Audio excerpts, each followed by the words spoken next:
IFM News. IFM News. IFM News. Lokal.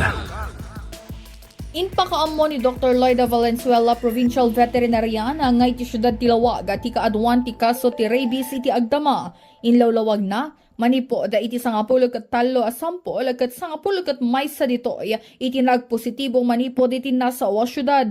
Gapo iti raytoy na ngato ti positivity rate ditoy probinsya kunana gapo ta adan iti 10 ket 6 a positive case manipod iti bulan ti Enero karaytoy tawon 2026. Nupay kasta kunana nasayaat no maamuan dagiti taraken a positibo iti nasaw a sakit tapno maliklikan ti panagwaras ti Rabies. May nagiti raytoy ingunam-gunam ni Valenzuela ti responsible pet ownership tapno makisayan ti bilang dagiti agpos positibo kan makagkagat at tao nga iso iti pakaalaan ti Rabies. Kinunana ti responsible pet owner ket awan wenno amuna nga pabakunaan dagiti taraken na ken amuna ano kasano nga taripatwan dagitoy. Para iti IFM News, Idol Bernadette Toledo, tatak ka IFM.